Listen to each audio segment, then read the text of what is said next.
This is Sean with Voices Live On. We are here in Broadable on the Monon over White River. I'm with Jeff Boyles. You are a native of Broadable. Is that true, sir? Yep. I grew up here my whole life, within biking distance. And what day were you born? April 24th. Of what year? 75. Of 75. So where was your first house? Where'd you grow up? I was on a little street called Beverly Drive, near Pennsylvania, Washington Street, and 52nd Street. And grade school? Washington Boulevard, I should say. Grade school? School 55 when it became Montessori. And then over to school IPS 70 to finish up 6th grade. What were your parents' names? Gordon and Susan. What did they do? An engineer and an artist. An artist. So you do construction, is that right? Yes. And you've been doing decks since you were in high school? That's what got me started in the construction. I was going to be an engineer too. So what do you do now? What type of projects do you work on? Well, now I'm working in like commercial contracts for union carpenter contractors. Currently building a lot of warehouses and manufacturing facilities. Okay. What's one of the craziest projects you've ever worked on? Craziest? Well, I'd say some of the houses I built were the craziest. We had a bunch of empty nesters that were old clients of the builder I used to work with, and they were selling their Carmel homes to move into bigger Carmel/Westfield homes on a golf course, and their Zionsville mansions to move into a smaller house on the golf course. And they were pretty big and pretty intensive and ambitious as far as like everything that packed into those houses. They're 3 stories, and then some of the areas had big great ceilings that went all the way down to the basement with big arch window overlooks on the greens. And it was fun because we just used ladders and, you know, sometimes some cranes to move in some heavy beams, but it was usually just climbing up the build and some rigging, maybe some scaffolding. Have you worked on some stuff in Broadable over the years? Well, homeowners' houses, yeah. I've done actually I did a repair right here at the condos behind us. Somebody had a floor issue under their fridge, and we ended up refinishing the floors and fixing the water issue. I put it all back together and made it look like nothing ever happened. Okay, so we are here on the Monon Bridge, which we used to call the trestles back in the day, right? The trestles, yeah. Right. So what's here on this bridge and the trestles? What are some of the things that would happen? Well, some of the original memories I have is riding my bike up here to go to Murat Park because they had good trail riding and hiking back there. And we would cross the trestles when there were still rails on the bridge for a while, and then there weren't. And then the railroad ties became less and less sound, and we would ride our bikes directly over the railroad ties, good like 10, 12-inch gap in between them. Sometimes they had to jump over where someone had knocked one loose or something like that. I mean, forget just dropping your keys through it. You'd step right through it and you'd be dangling down. So it was kind of a daredevil move to just all out ride the bike straight across. Did you ever jump? Yes, I did. How many? A good handful of times. I'd say probably 10 times easy. Did you hit the bottom? A couple times. Yeah. Not until after I hit the water, at least slowed you down. You just had to watch out for where the rocks were. And the sandbar is totally different than it used to be.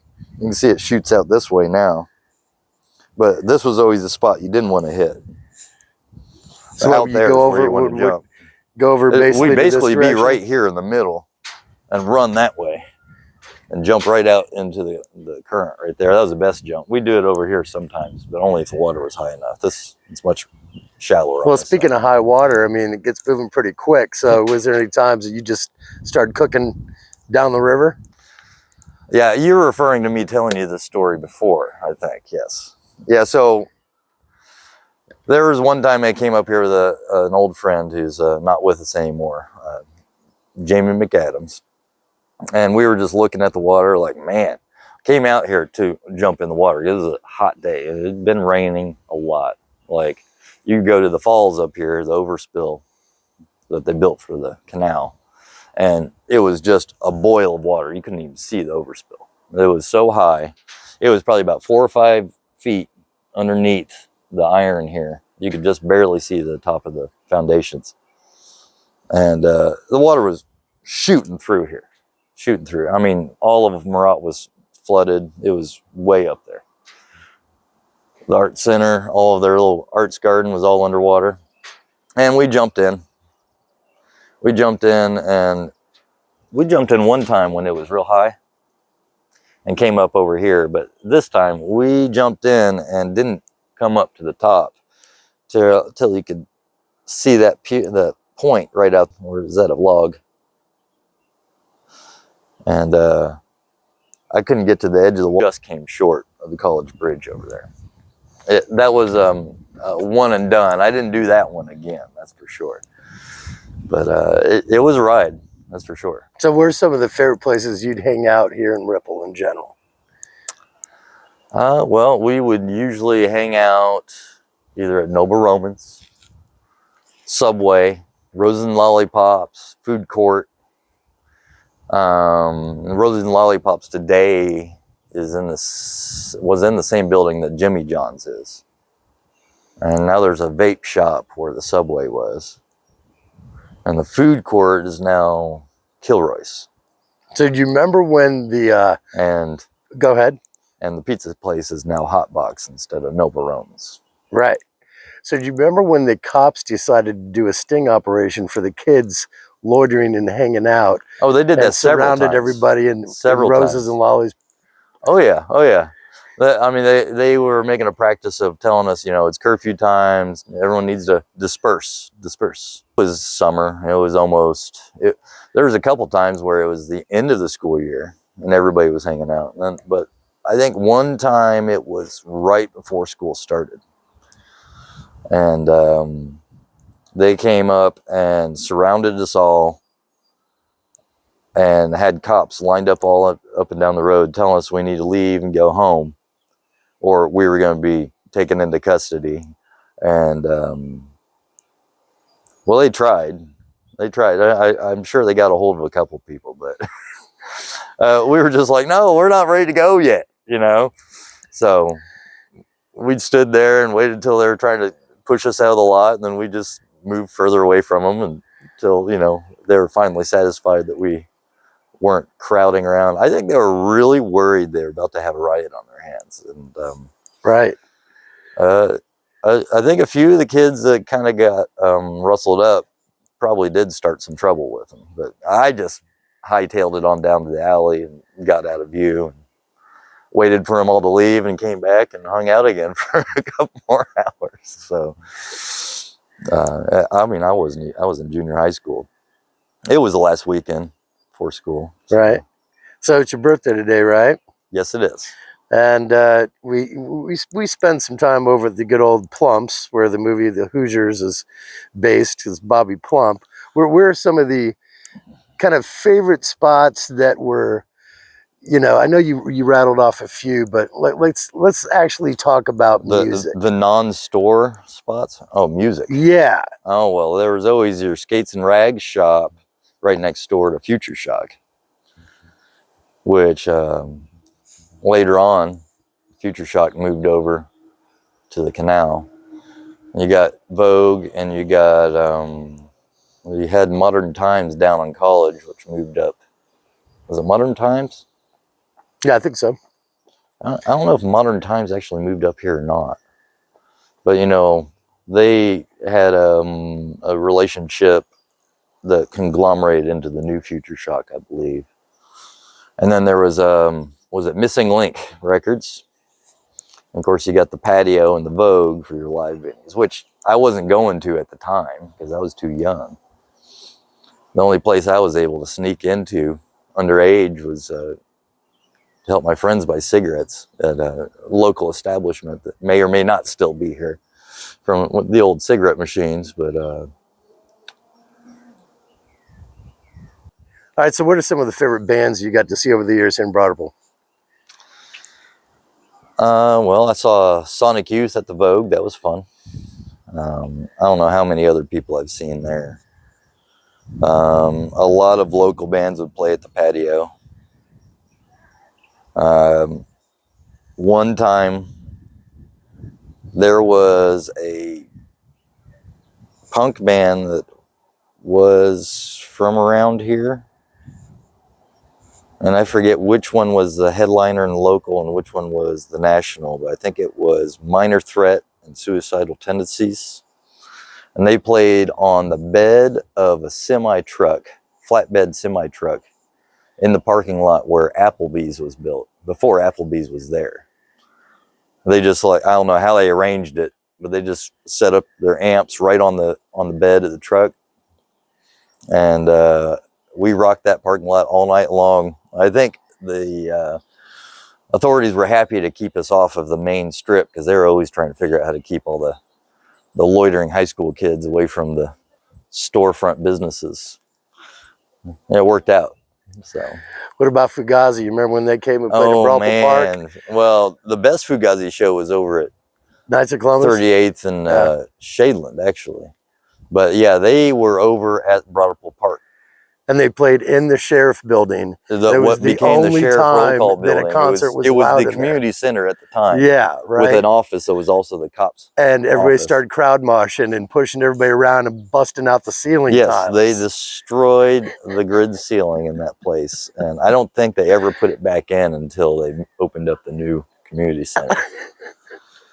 Skating and BMX. So right over here, just for reference, there used to be jumps and stuff down there, right? Yeah, actually, these were the secondary trails back here. When you got bored or it was too crowded over there where the art center is, you went across the railroad tracks or the Monon tracks. And there were some other ramps over here, and people would go back there and bury barrels so you could build launches that wouldn't turn into mud in the rain. And they had some pretty big jumps in there, but the most notorious ones were over here, where the outer part of the arts garden is for the art center today.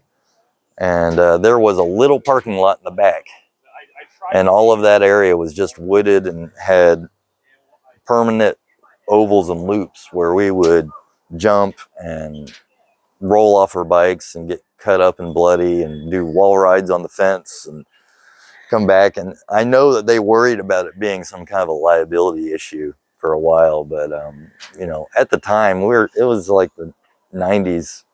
People were just like, you know, you gotta let kids be kids, let whatever, you know, they try to keep us out.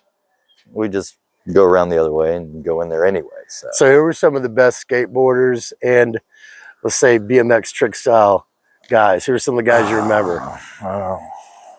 Most of the ones I remember Byron Cothey, who's passed away. And well, I mean, most of my skater friends have moved out. Most of them are West Coast or like Colorado. You got Blake Palmer. You got remember Saeed? What's that? Remember Sam? Sam Saeed. Yeah. Yep. And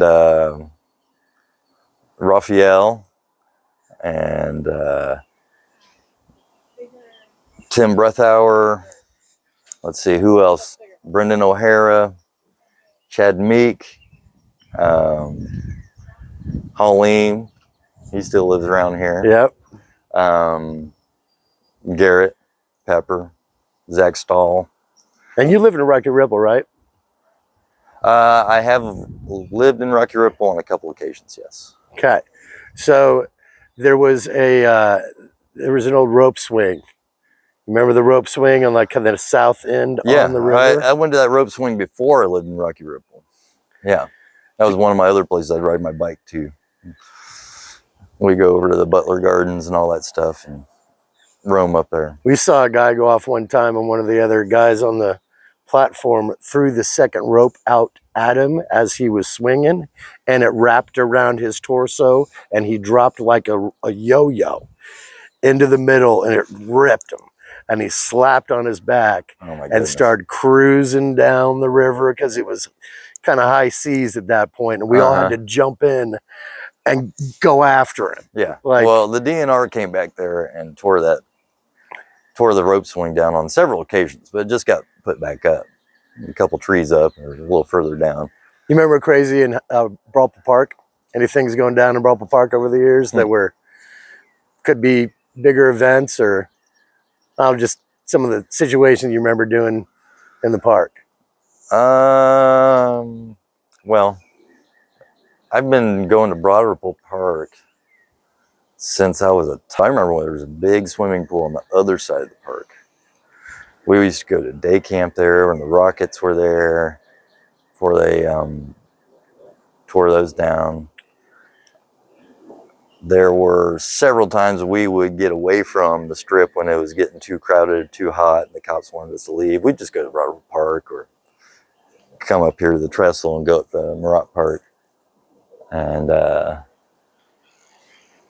there were more than one of the shows I went to at the community center / sheriff's roll call station. I think it was IMPD, really. IPD at the time. And there was Endpoint that played there one time, and we would fill that parking lot up. Do you remember them bringing the Christmas trees after Christmas and piling them up in the park and climbing on that pile and throwing the trees at each other? I remember climbing up there. Yeah, they would. That used to be the tree burn drop off. Right. And there was one occasion where they actually burned them in the park that I recall. And just lit up the concrete? Just lit it up. Just lit it up. Maybe they didn't, but the trees were on fire, and it was a controlled burn until they got it under control. I'm not sure exactly how that started. I just remember it was like King of the Mountain. Like, you climb to the top, you'd be trying to get up to it, and somebody's throwing one down at you, knocking you, and all the sap all over your arms and your clothes. And then you had pine needles all over your clothes. Yeah. It's terrible. Yeah. So, at all the times, there's, a billion that have been forgotten. What's kind of some of your favorite epic moments that happen in Boyles? Well, all right. So you're looking for epic moments. I think probably some of the most epic stuff is just being backstage of the Vogue when some big name band that I didn't even know who they were hanging out, and they'd come out and take a smoke break while we're out there riding our skateboards, and we're sitting there rapping with them and talking with them. After they leave, we find out there's some big name label band that, people have to buy VIP tickets to even see in person. And some of the punk rock nights, I think, would have to be some of the most epic memories I have. Just so much leather and spikes around, and young kids who were just like, no, hell no, we won't go. We're gonna be on this corner and loiter and ruin business for the Boyles Village. I don't think that was really the intention. We just didn't have anything else better to do but just hang out and see what all the people were doing. We were people watching, and people would come to people watch us. Right. And you've got a couple boys, right? Yes. What are their names? Calston and Tommy. Give them a little shout out wave on your birthday. Yep. And Anna, she's made you some good food to go home to. You got pot roast for your birthday meal. Pot roast and a apple pear crisp and some fresh made sourdough rolls. Yeah. Well, I'm going to let you get back to that, but this was your, and how old are you today? 48. 48 years young. See the gray in the beard. Well, happy birthday. Here's your timestamp for your Ripple memories. I know you got a bunch more, but I think you covered a lot of good stuff. Right on. Thank you, Sean. You got it.